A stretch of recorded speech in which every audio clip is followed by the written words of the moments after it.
Respect the artist. That's right. Stay tuned.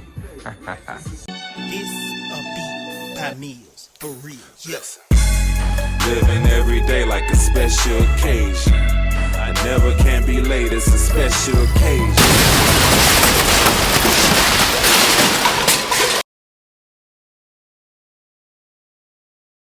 What's good, everybody? Fathers Helping Fathers here, bringing Fathers Talk to you. We bring you a different father's perspective every Sunday. Yes, sir. Making sure we bring to you dropping jewels of knowledge from every successful father out here in this community. All right, Fathers Helping Fathers again. We make sure every father has the tools and resources so that way they can be effective in their child's life.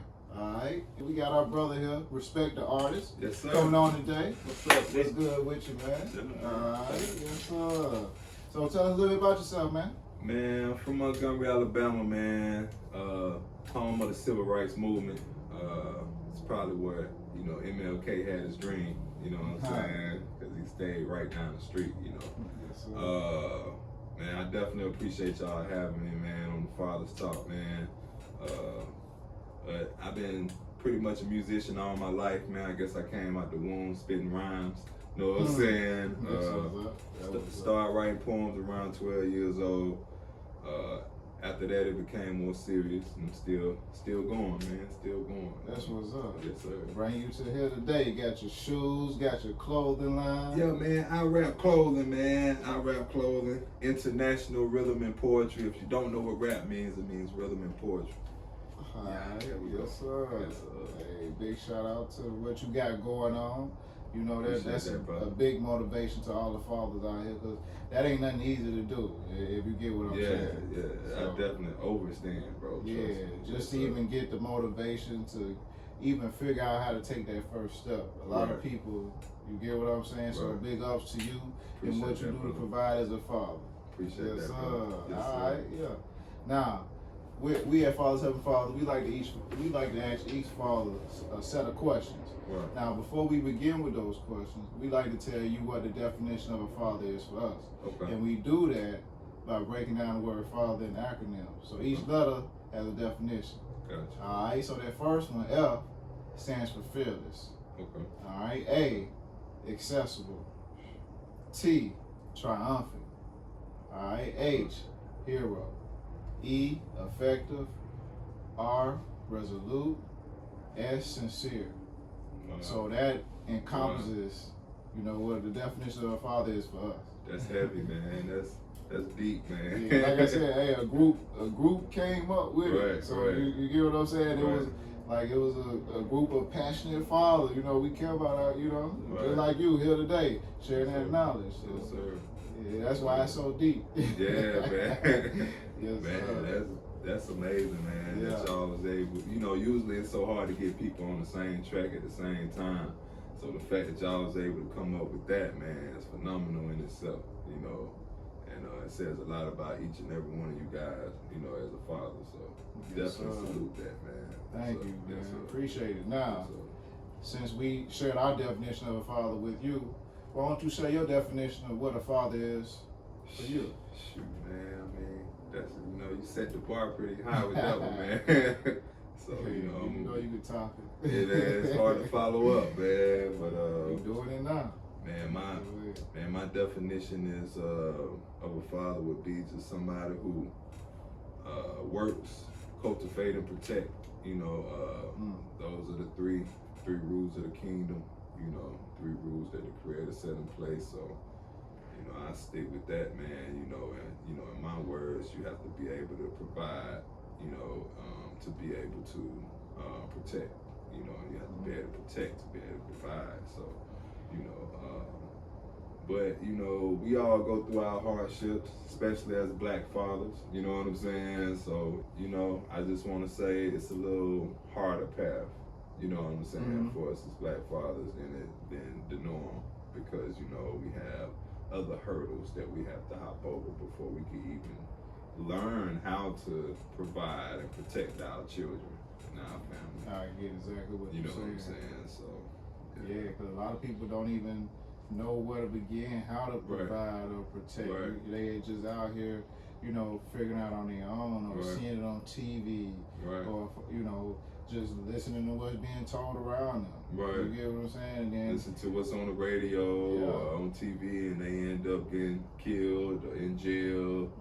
You know, man. And it's not coming from the right people that were in a position to really show that, like for example, your love as a father for your child, you ain't gonna tell them nothing to kill them. You get what I'm saying? Especially if you really in position to give them that advice. So Exactly. I get exactly what you saying, man.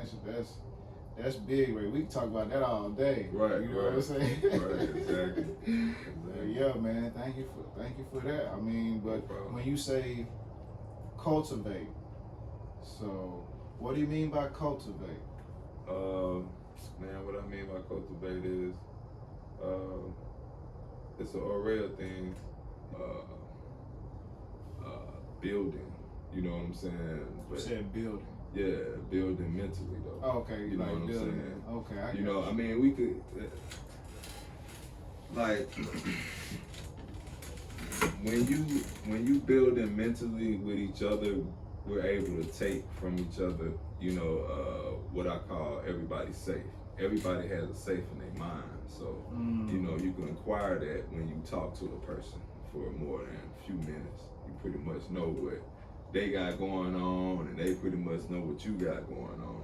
You know, so you know, if we able to do that, you know, that'll basically help us, you know, with protecting the family and providing for the family as well. Gotcha. You know what I'm saying? So it's just being able to communicate effectively to each other in a manner to where you gain something and I gain something from it.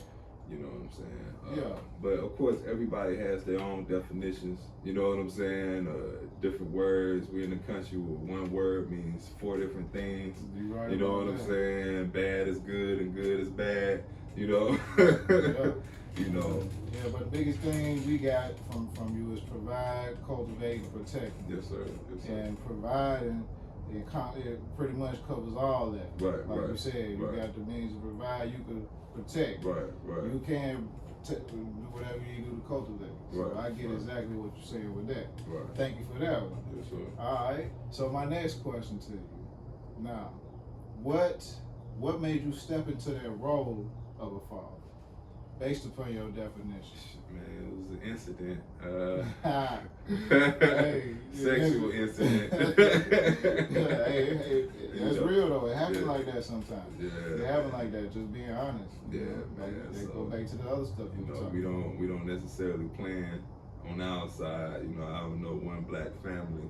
Well, probably nowadays.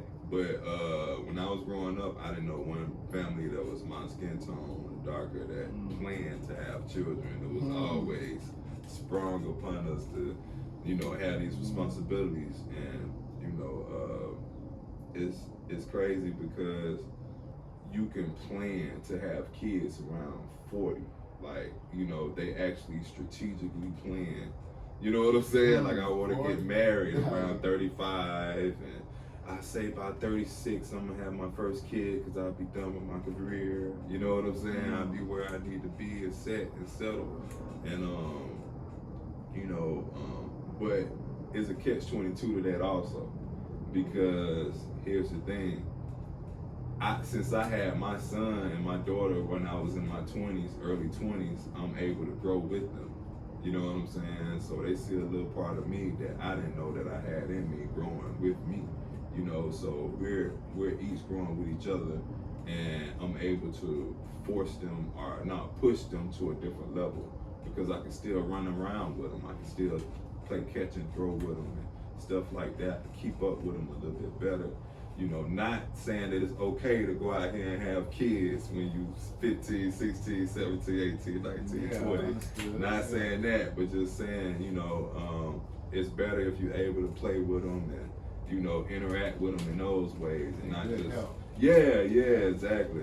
Because when you're so old, you know, you can't keep up with them anymore, man. You won't be able to maintain them, you know, the way you would want to, you know. So I got you. Yeah. So you saying you just hopped in there and just man, figured it out, man, it was like I was pretty much tossed into a situation we had, like I had my daughter at 19. We had probably 18 months of bliss.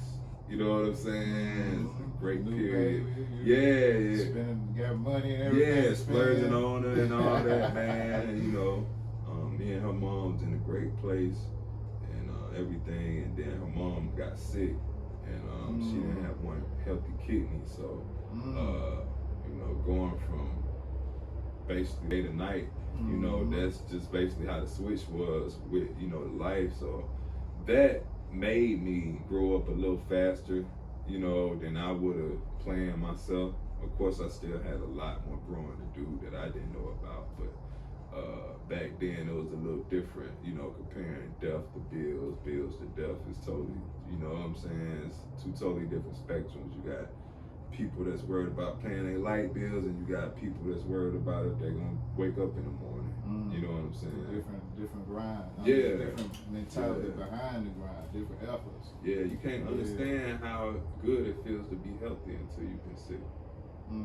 You know what I'm saying? Right about that. So, how you know, valuable it is either. Yeah. You have to pay or go through something. Yeah, man. And, you know, I knew they was gonna need me in a big way, you know what I'm saying, for that. And, you know, I stuck around and, you know, the family, the household I came from wasn't all together. Like, so growing up, we definitely made a goal in my mind to, if I have a kid, I gotta be in the household with her, you know what I'm saying, and her mom. I gotta have the whole 360, you know what I'm saying, or I can't have it at all because it'll be doing the same thing that, you know, my pops did, and, you know, but, you know, honestly, man, it's an agenda on that too.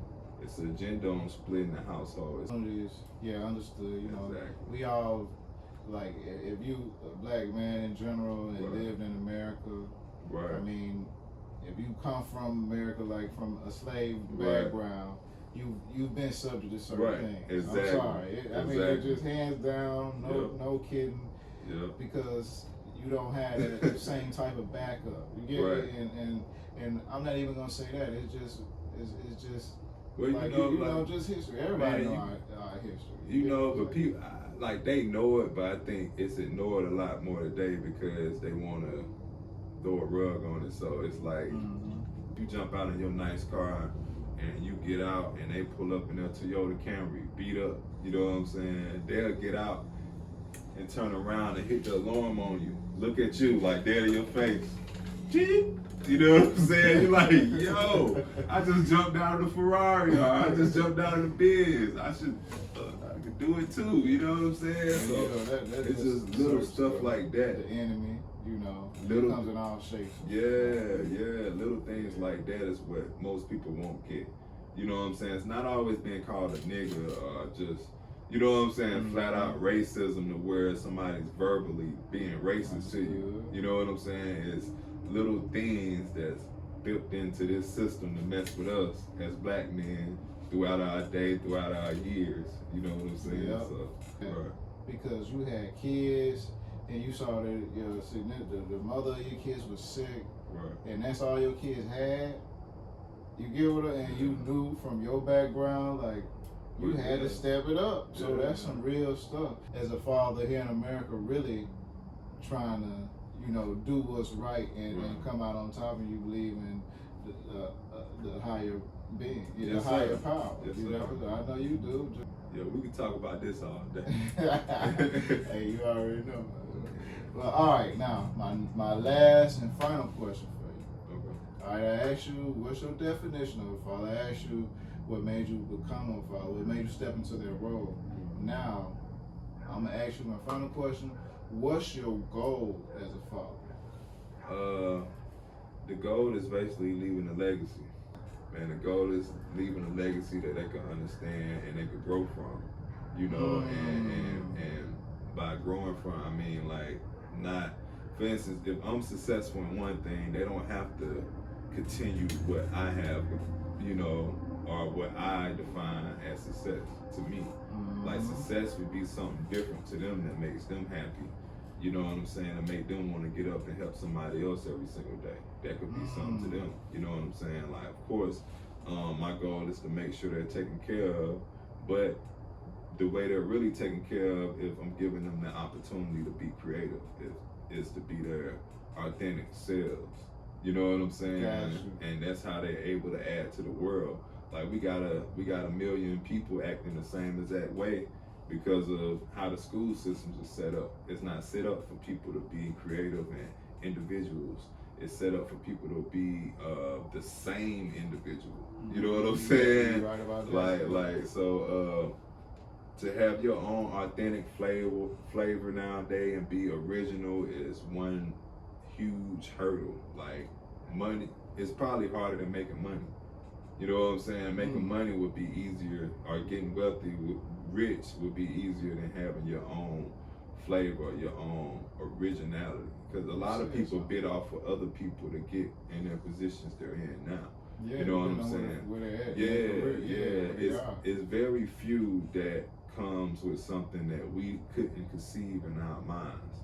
You know what I'm saying? But they did, and they manifested it. You know what I'm saying? And now it's in the physical, and that's something that we wouldn't have thought about. You know, like that's what I want. Like that's probably my main goal. You know what I'm saying? Is to make sure they're able to have their authentic selves on display.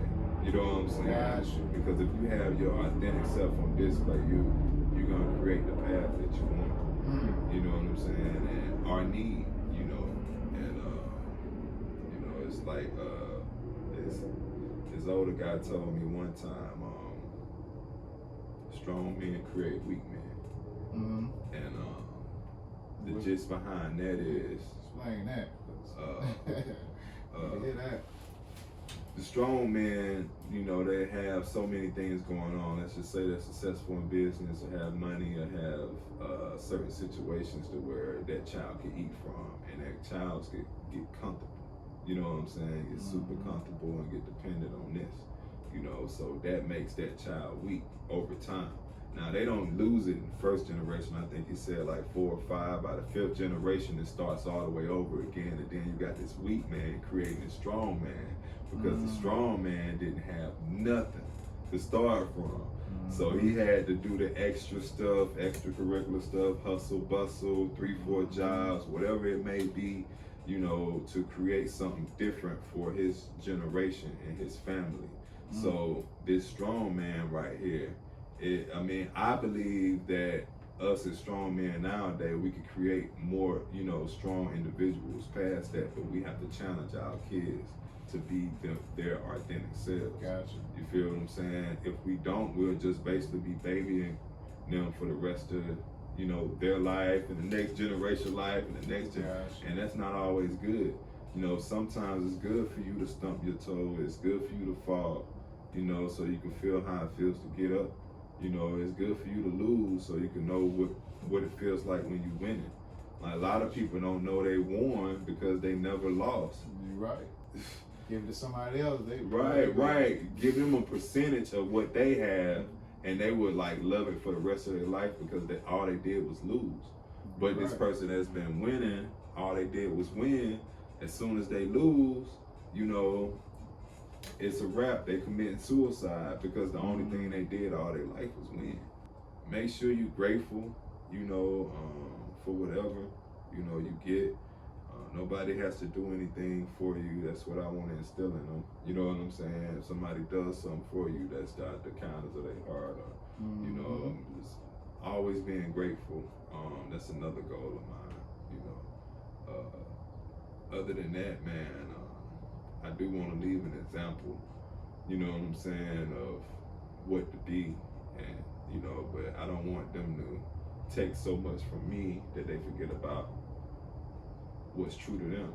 You know what I'm saying? Right. So, but you saying now strong fathers should challenge their kids, Right. and challenge them in a way to where like they was challenged, but you know, of course, if you've been through stuff I've been through, I wouldn't want them to go through none of that. You know what I'm saying? Of course, we don't want them to go through any of it. You know what I'm saying? Like we would try our best to avoid all of it. So the challenging would be just always pushing yourself to go. Like when I'm working out, I push myself to do another rep, and that's between me and me. You know what I'm saying? It's like my challenge that child the same way. Like if they did this, let them know. Go a little further. If I ain't around, ain't nobody got to be around for you. You know, it's between you and you. You know what I'm saying? Yeah. So you and you. Yeah. So you know, that's one thing. You know, a definite thing that'll make sure they always grow. You know, and teach other people how to grow, and people necessarily get taught by what they see.